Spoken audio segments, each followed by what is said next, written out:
All right, so this section, what we're going to do is we're going to talk a little bit about linear independence.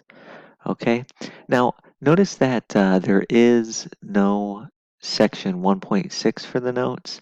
That's on purpose. We're skipping over that applications section so we can get sort of to the heart or the meat of the mathematics of matrices. So we're going to go to linear independence next. And the basic concept is the following.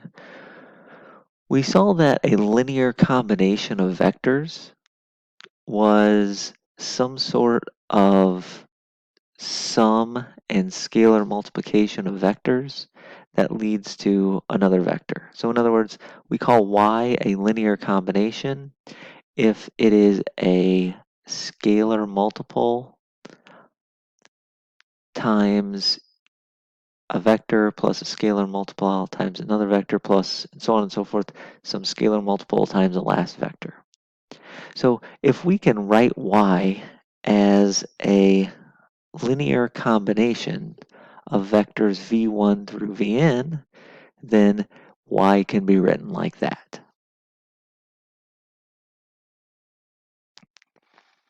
Now here's the deal.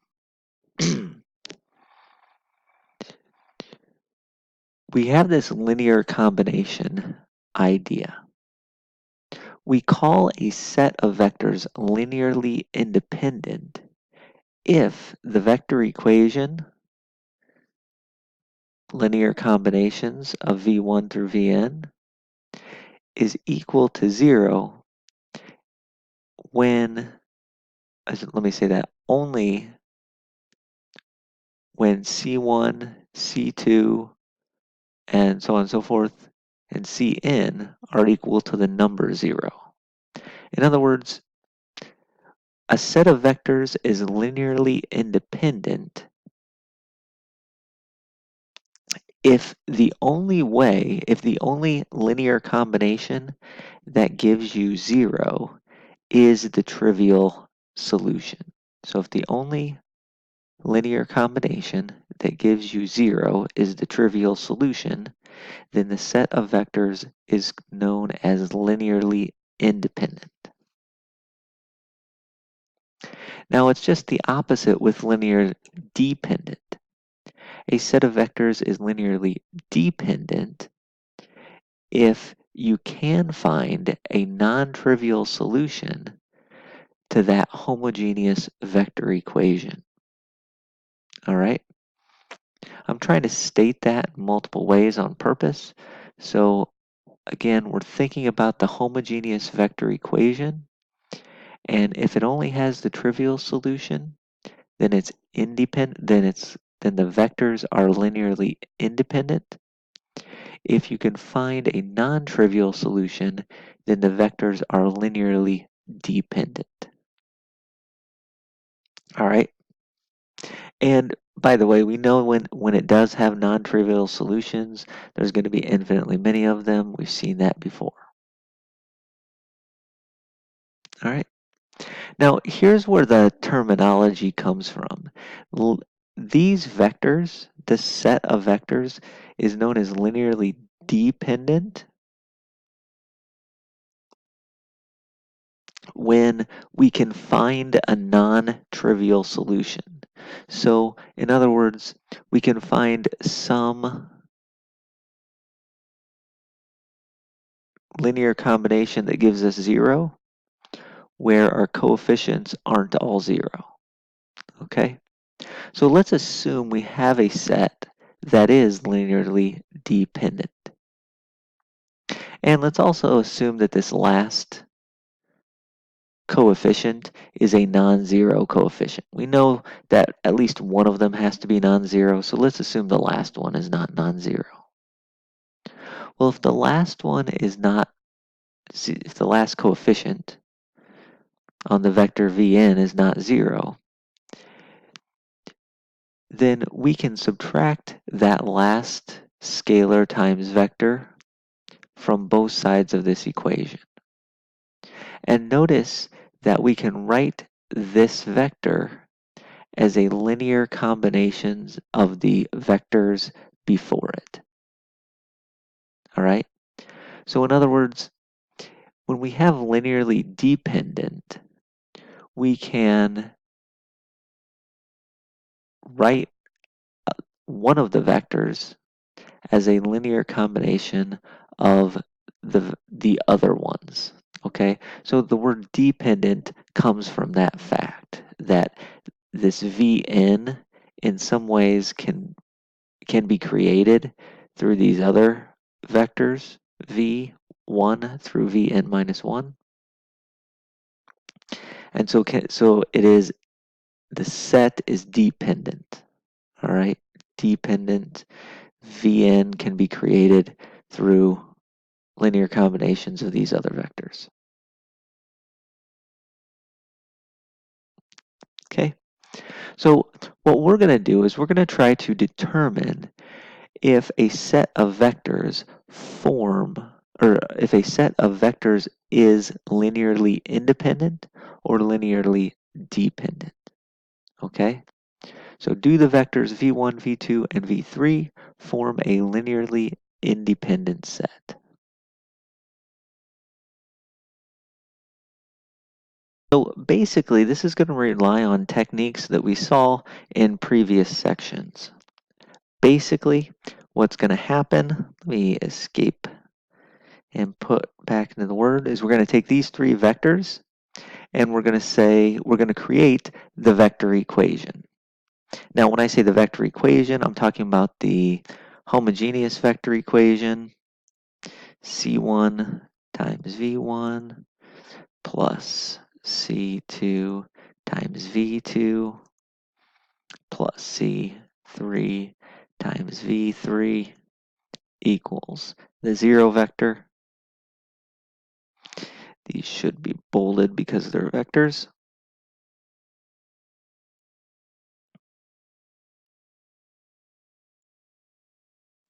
All right. And see if we can find coefficients which are non-zero that can give us the zero vector. So see if we can find a non-trivial solution.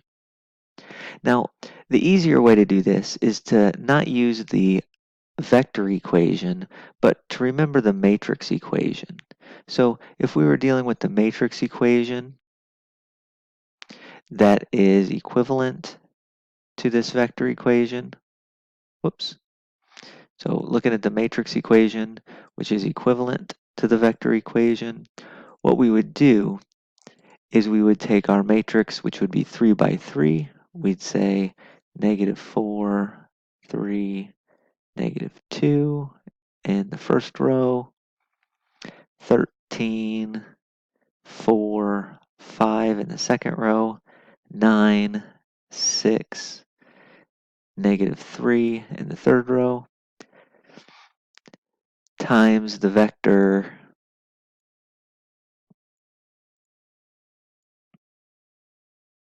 C1, C2, C3 is equal to the zero vector.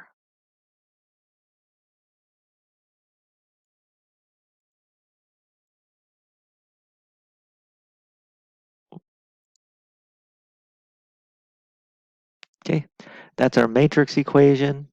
And so we'd convert that to an augmented matrix. Now, we actually, since this is homogeneous, putting that last column of zeros in the augmented matrix kind of defeats the purpose. So what we would do is we would just look at our matrix up front here. In our matrix equation notation, we call that A times X equals 0. If you wanted to use coefficients instead of using C's, if you wanted to use X's, that's fine too. But the point is that we're going to create this matrix.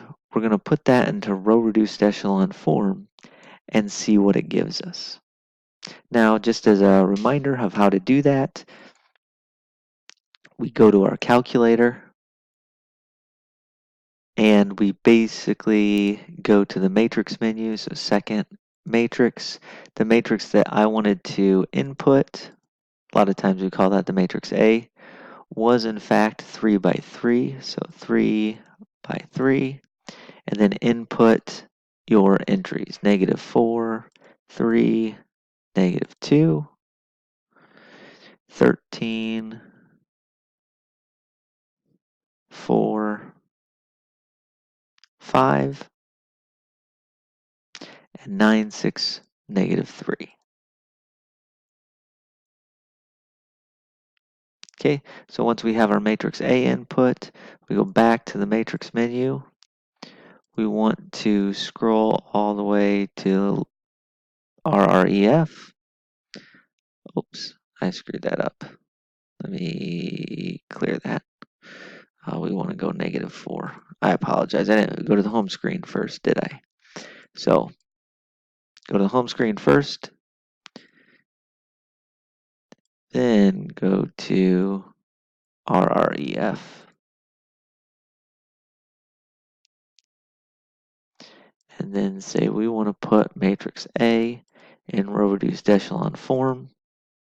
And that gives us, well, this is the 3 by 3 identity matrix, has ones on the diagonal and zeros elsewhere.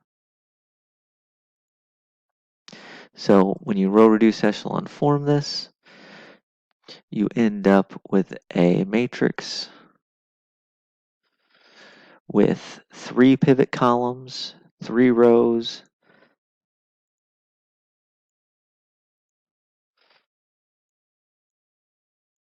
3 columns. Okay, no free variables. So since there are no free variables, again, don't forget, normally if we had to put the entire augmented matrix, we would put that row of zeros here on the right, but we know that's always just going to stay zeros. Okay, so what this is saying is that our C1 had to be 0, our C2 had to be 0, and our C3 had to be 0. So this means that we only have the trivial solution. If you only have the trivial solutions, the vectors would form a set which is linearly independent. All right? So none, in other words, none of these vectors can be written as a linear combination of the other two. All right? So none of these vectors can be written as a linear combination of the other two. We have only the trivial solution, so we have a linearly independent set. Okay. Now, obviously, we can ask linearly independent sets of vectors. We can also ask in this form, do the columns of A form a linearly independent set? This is the exact same thing, but now it's just in matrix form. And by the way, it's kind of nice there because it already lends itself to that homogeneous matrix equation. Okay, the vector equation is going to have the same solution set as the matrix equation. So I want you to push pause on the video and determine if these 3 columns as vectors would form a linearly independent set.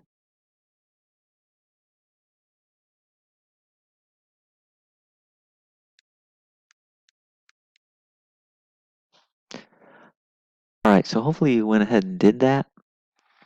What I am going to do is I'm going to pull up the Word document. So here's our matrix. Again, if we wanted to create the vector equation, we could, but the matrix equation, AX equals, well, in this case, 0, because we're talking about homogeneous system of equations. We want 0 there. Where this is my A, basically that's just going to force me to row reduce the matrix A, put that in row-reduced echelon form, and what I ended up with is a 3 by 3 matrix. Once again, I ended up with ones on the diagonal, zeros elsewhere. Okay? And so once again, we have only the trivial solution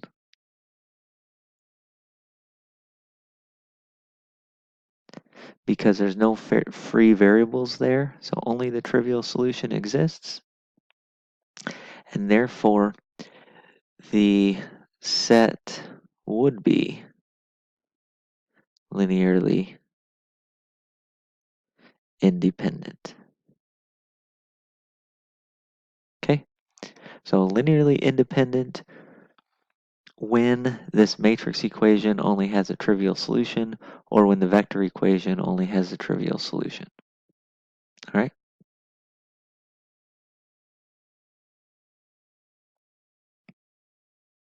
I want you to do one more. I want you to try this. Let's determine if the columns of this matrix would form a linearly independent set. Push pause on the video and go ahead and do that.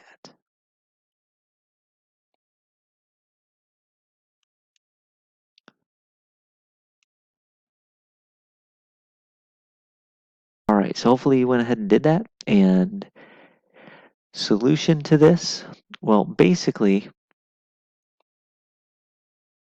as always, if the columns of the matrix are linearly independent, then we're only going to have the trivial solution for the matrix equation. So all I have to do is row reduce echelon form that matrix A. This time we get the situation, or I got the situation, where I ended up with free variables, and well, a free variable, I should say. And what that free variable represents is that we are going to have solutions which are non-trivial. So we will have non-trivial solutions.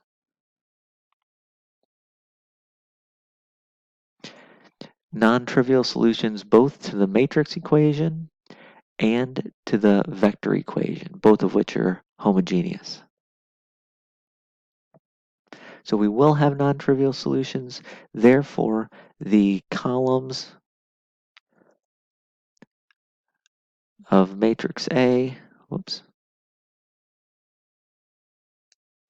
would form a linearly dependent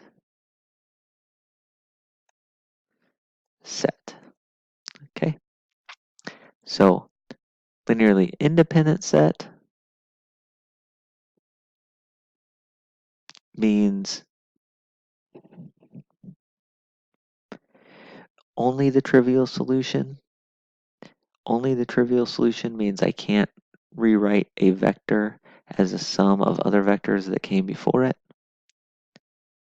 Linearly dependent means I can find non-trivial solutions. And therefore, I could write one of these vectors as a sum of the other vectors before it. In fact, if you wanted to write this vector as a sum of these two multiplied times some constants, you could. All right, I don't know that one off the top of my head, but you could figure it out by creating a solution, creating your parametric form of the solution. All right, hopefully we get that.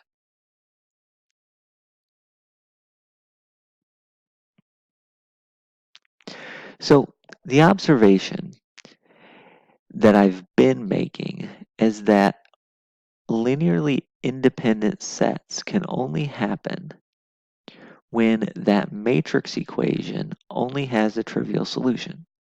Now that's fairly obvious. I've said this, but I wanted to make it explicit.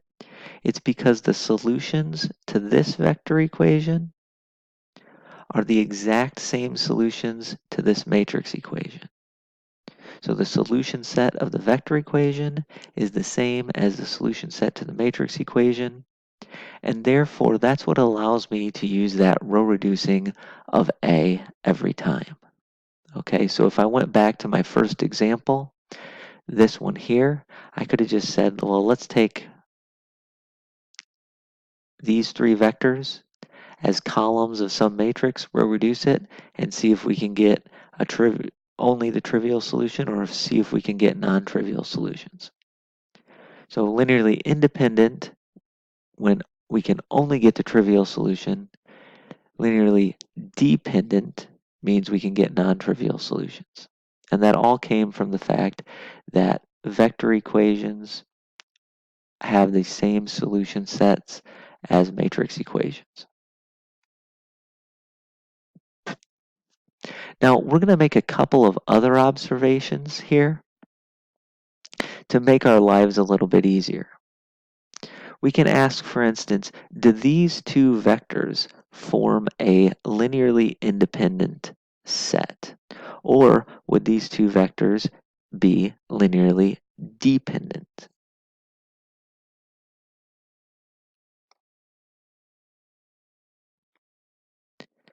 Now, this one I want to do on the video. Whoops, excuse me.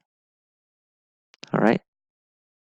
So I want to take out the calculator and ask, well, do these two vectors form a linearly independent set? So I'm going to form my matrix A, and because the matrix A would have 3 rows and 2 columns, it's going to look like that. We're going to input, well, into the first column would be 2, 3, 9. Into the second column would be -2, 5, 11. Now, if you wanted to do this, this is a little bit of a weird thing that's going to happen. I'll show you what would happen. If I tried to row reduce that A, I'm going to get invalid dimension. Okay, we've seen this, I believe, one time before. I did it really quick. But basically, your calculator will not row reduce anything that has more rows than columns. Okay, so if that's the case, what we're going to have to do, and I think I mentioned this before, is we're going to have to go back in and sort of add some dummy columns, what I call dummy columns. Basically just columns of all zeros. And if we do that, obviously we know that these columns of all zeros, even if I add 4 of them, aren't really going to impact the row reduction process, but it is going to allow my calculator to do it. So if you add in some of those, again, dummy columns of zeros, you get this.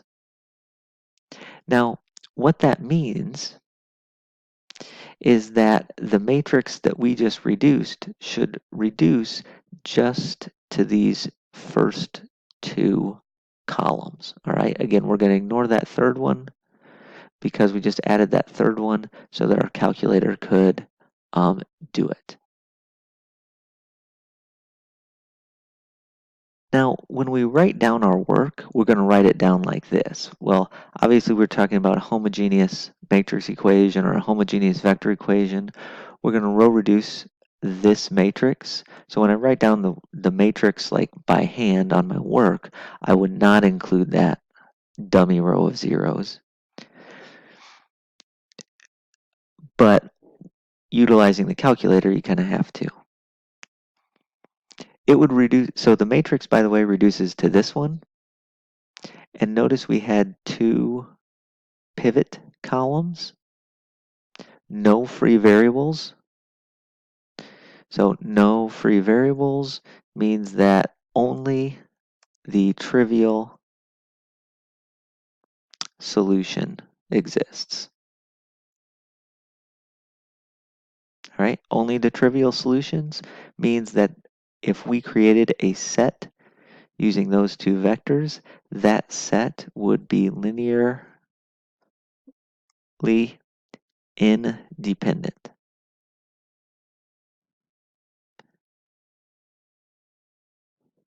Oh, yeah, okay. So it would be independent in that case. Now, one thing we can notice with sets of two vectors, well, let me do one other one, okay? I want you to try this one on your own, and then we'll make a notification. So push pause on the video.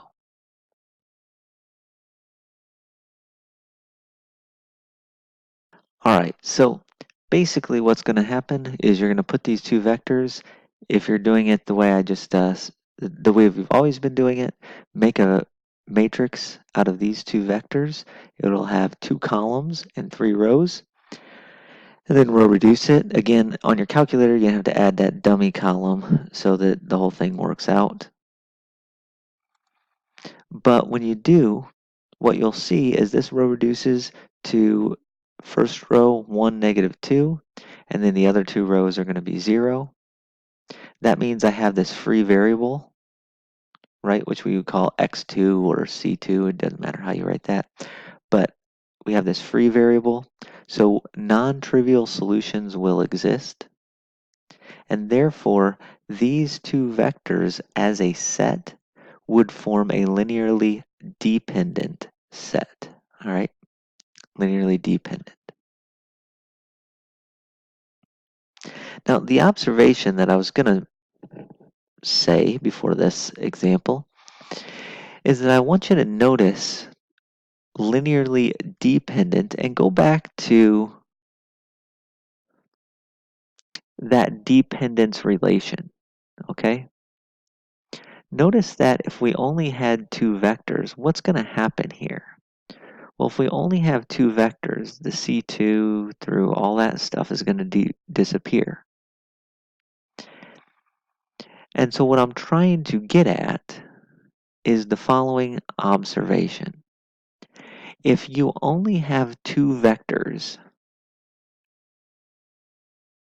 the only way they can be linearly dependent is if they are multiples of each other. In other words, if you can multiply one by a coefficient and another by a coefficient, and they become the same vector. Because to be linearly dependent, this has to have non-trivial solutions. So C1 and C2 both can't be 0. When we move this one to the other side, since these both can't be 0, one of them is always going to be a scalar multiple of the other. Okay. So if you have two vectors, all you really have to do is observe, for instance, that these two are not scalar multiples of each other. You know, to get from 2 to -2, you'd have to multiply by a -1. Multiplying by -1 is not going to get you from 3 to 5. Or multiplying times this times 3 times, let's say, 5/3 gets you to 5. Multiplying 9 times 5/3 is not going to get you to 11. So these two vectors are not scalar multiples of each other. Therefore, they were linearly independent. These two vectors, in fact, are scalar multiples of each other.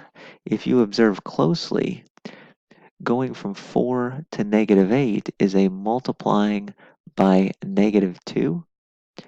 If I multiply -1 by a -2, you get a +2.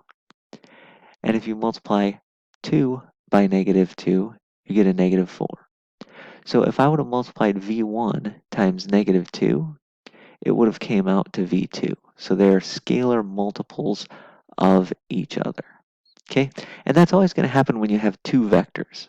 The only way to get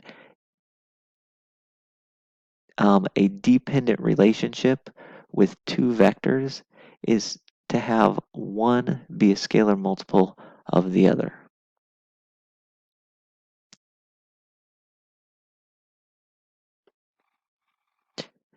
I want you now to go on and ask yourself, can these four vectors form a linearly independent set? I want you to go through the process, row reduce the A you would create, and figure out if you're going to get any free variables. Go ahead and push pause on the video.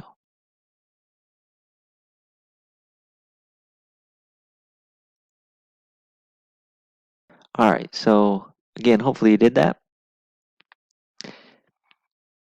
Now, what I'm going to do is I'm going to do the standard thing. So I'm going to turn to our calculator, and I've already put in the correct matrix into matrix A. It is going to be a 2 by 4 matrix, 2 rows, 4 columns. And then when you go to the home screen, let me clear that out real quick. We row reduce A, and we get some decimals in there, but the point is we have 2 pivot columns, and we have 2 columns worth of free variables, okay? And therefore, in this problem, we have free variables. We can get non-trivial solutions.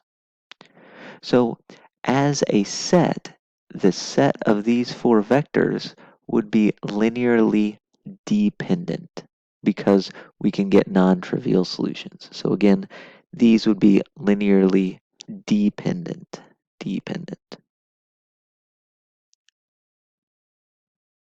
How about these four vectors? I want you to push pause on the video and see if these four vectors are going to be linearly independent or linearly dependent. All right, so hopefully you went ahead and did that. Let's see what we would do. Obviously, we'd put that matrix into row reduced echelon form. I plug this into my calculator here. And again, make note of the size of the matrix. There are 3 rows and 4 columns. Oops. Go back to the home screen. Row reduced echelon form. Now, I have 3 pivot columns and 1 free variable. That free variable means I can have a non-trivial solution to the homogeneous equation. So because I can have non-trivial solutions, because non-trivial solutions exists, we have linearly dependent vectors. Okay, so these vectors as a set would be a linearly dependent set. Hopefully that makes sense. Now, by the way, in both of these two examples, if you were quick about seeing some pattern here or here, you would have immediately known that these two collections of vectors were going to be dependent.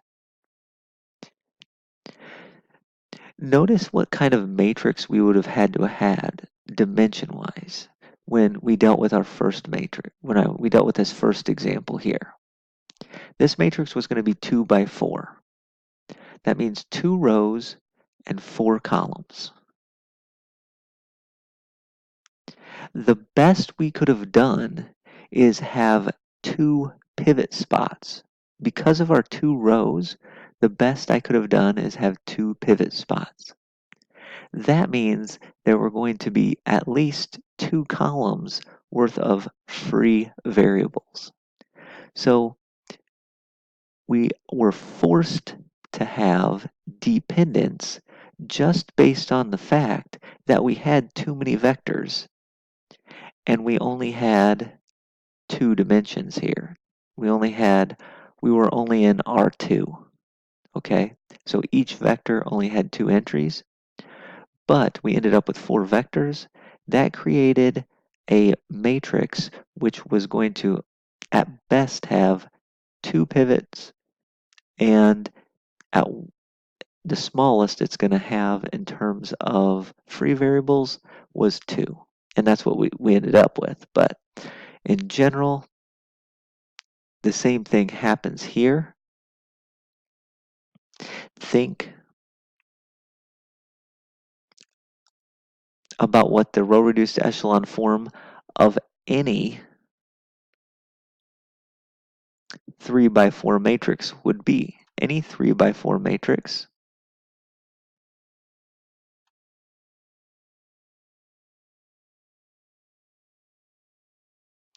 well, how many pivot positions could we have? We could put one here, we could put one here, we could put one here. That leaves a column for free variables. If you wanted to put the pivot positions anywhere else, let's say we wanted to put one there, one there, one there, still leaves a column for free variables. So just the fact, and this works anytime, if we were in R3, R3 means vectors with 3 entries in them, and we were given 4 vectors or 5 vectors, we know we're going to be dependent. All right? And that's the observation that we're making formally on this slide here. If we have a set of vectors and it's in Rn, if the number of vectors is higher than the dimension of our Rn, meaning if the number of vectors, if we have more vectors than we have entries in each vector, then the vectors are going to be linearly dependent. Okay? And the proof is kind of what I was explaining.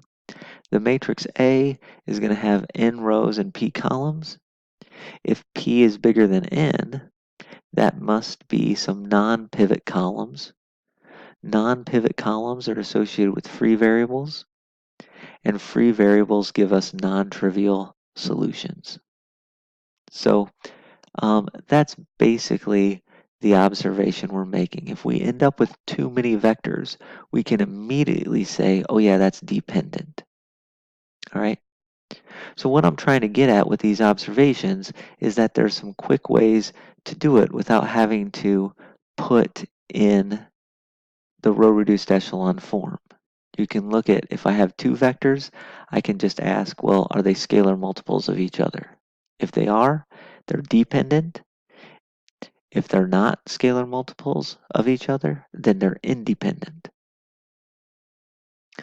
If I look at a set of vectors and I say, well, this comes from R2, but there are 4 vectors, I know immediately we're going to end up with free variables. So that means they're going to be dependent. Or if they're from R3 and I have 4 vectors, again, I know I'm going to end up with free variables just because there's too many vectors. And so they're linearly dependent there too. Okay?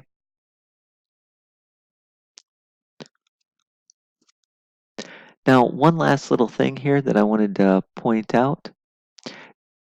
Let's actually not even do this. Let's think through this logically. Let's say we have 3 columns here. One of them is 5, -4, 1. One of them is -3, 1, 1. And then we have a column of zeros. All right? If you put this in row reduced echelon form, that column of zeros is going to stay. That column of zeros is not going to be a pivot column, so it's going to represent a free variable. And therefore, these columns are going to be linearly dependent. Okay?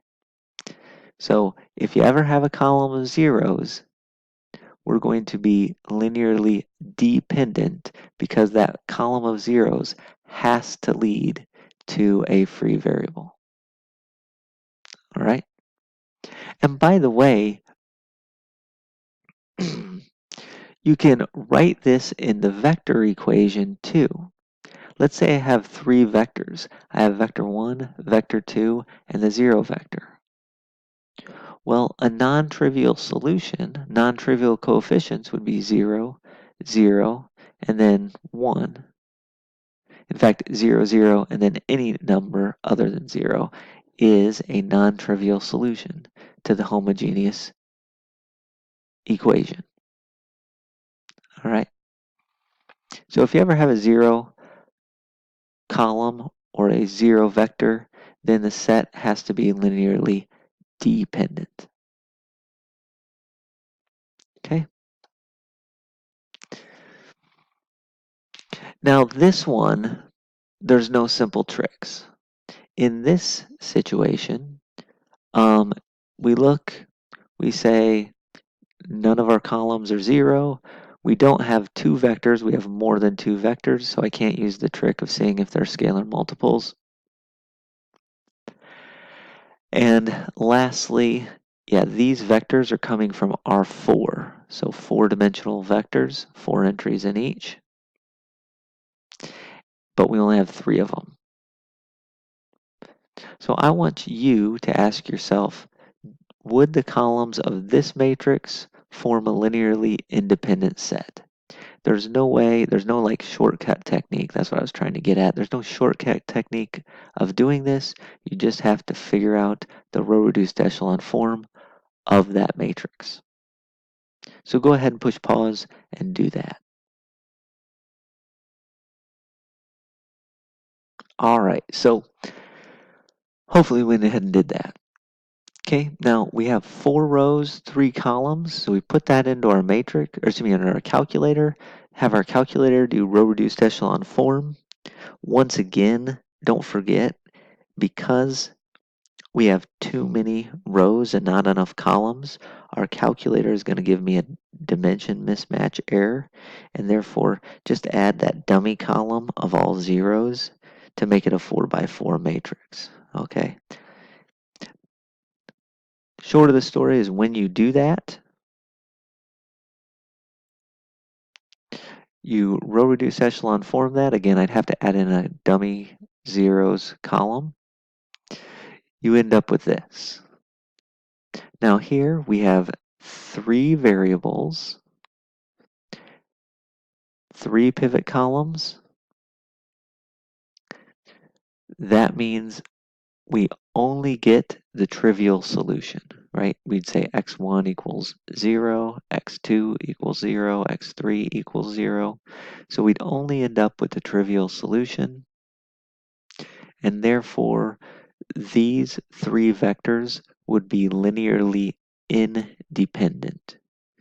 None of them you can write as a linear combination of the others. So linearly independent vectors because we only have the trivial solution. I want you to go ahead and do the next problem on your own too in a similar way and see if these 3 vectors would form a linearly independent set or a linearly dependent set.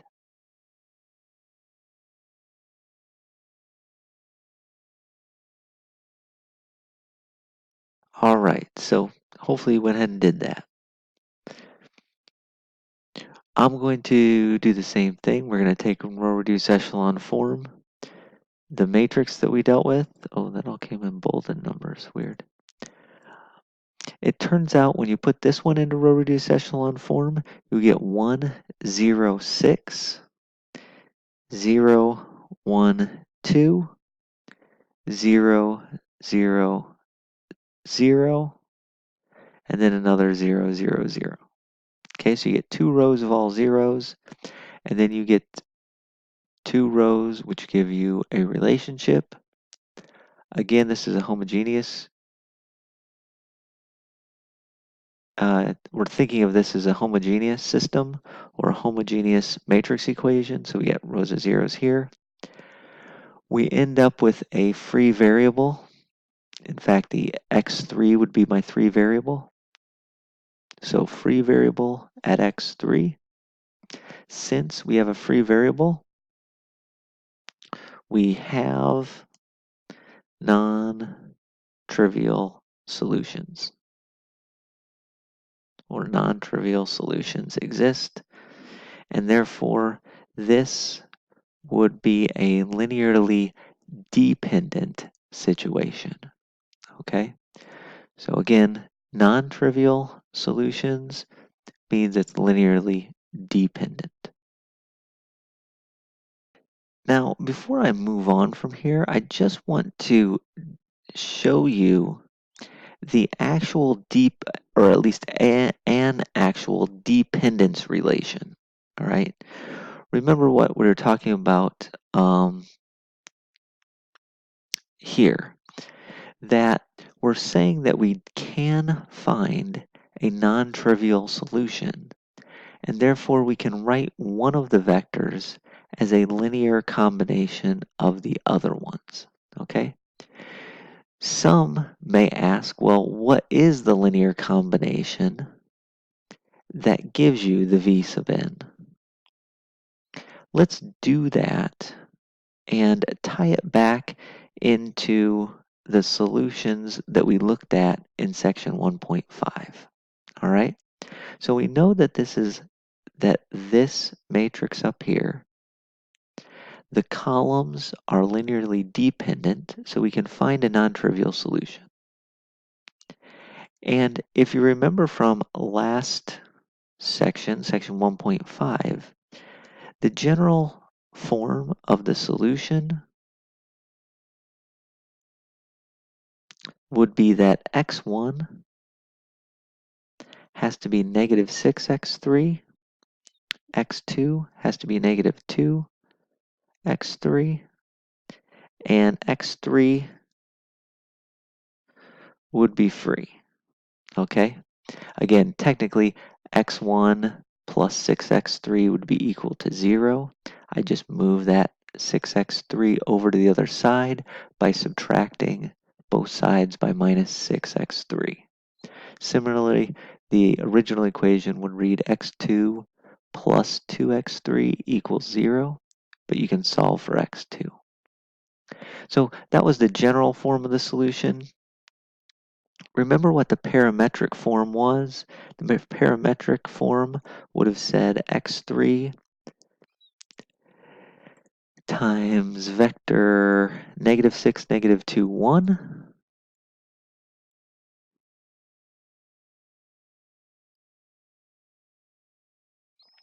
That would have been the parametric solution. Okay? So I know this is taking a little bit more time than you thought, but again, there is a point here. Now we can use any x3 that we want. So what I'm going to do, x3 could be any number. I'm just going to let x3 be the number 1. So I'm going to use the vector negative 6, negative 2, 1 as the solution to this vector equation. Or excuse me, not vector equation, this matrix equation. Again, equivalent to the vector equation. So what we're saying there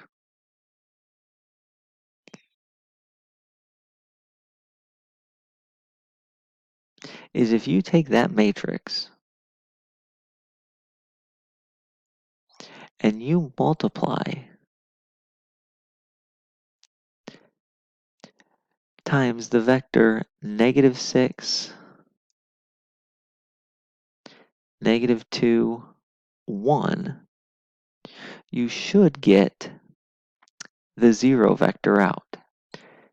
Now be careful here because the 0 vector is not going to be the 0 vector in 3 dimensions. It's going to be the 0 vector in 4 dimensions because we would take negative 6 times the first column, negative 2 times the second column, 1 times the third column, and then add them all up.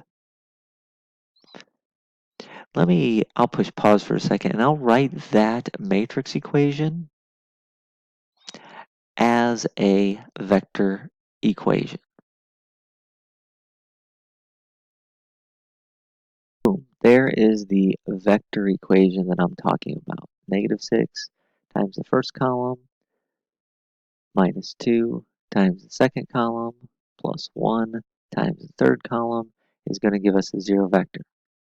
And by the way, you can check this by hand. -6 times 1 is -6.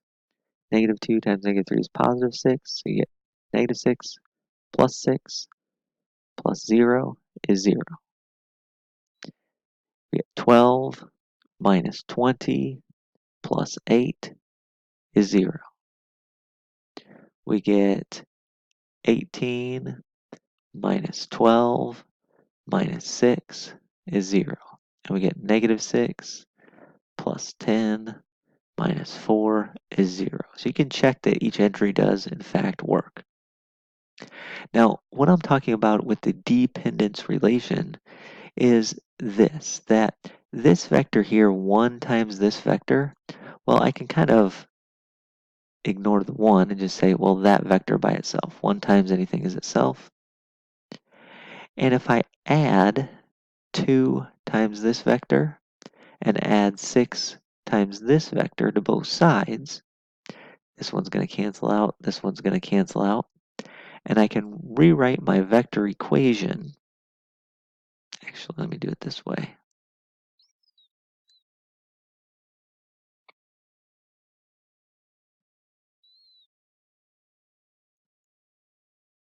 I can rewrite my vector equation as the following.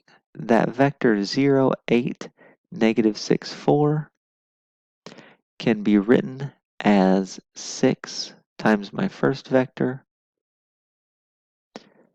plus 2 times that second vector. Okay, so I get this dependence relationship that this third vector actually is a linear combination of the first two. So in some senses, this third vector can depend on the first two. All right, so linearly dependence means one vector can be written as a linear combination of the others. Okay, and I just wanted to point that out because that ties together the idea of linearly independence with those free variables that we were talking about, with the parametric solutions that we were talking about in the last couple of sections we discussed. All right, so linearly dependence means one vector is a linear combination of the others. All right, so that's that dependence relationship that we're discussing. Now, as far as linear independence goes, I expect you to be able to put vectors in a matrix, row reduce it, see if we have free variables. Free variables mean non-trivial solution, mean dependence. So I expect you to do that. But also, if I give you 3 vectors and one is the 0 vector, you should immediately know that 0 vectors are going to be associated with free variables, therefore dependence. Or if I give you 4 vectors, but they're all two-dimensional, they're all coming from R2, we should know immediately, oh yeah, that's going to be dependent because we just have too many vectors. Or if I give you 2 vectors and they are scalar multiples of each other, we should immediately know that there's dependence there. If they're not scalar multiple, we should immediately know that there's independence there. All right, hopefully that all made sense. If you do have any questions, make sure, as always, to contact me, and that'll be it for this section. Next section we'll start on is section 1.8.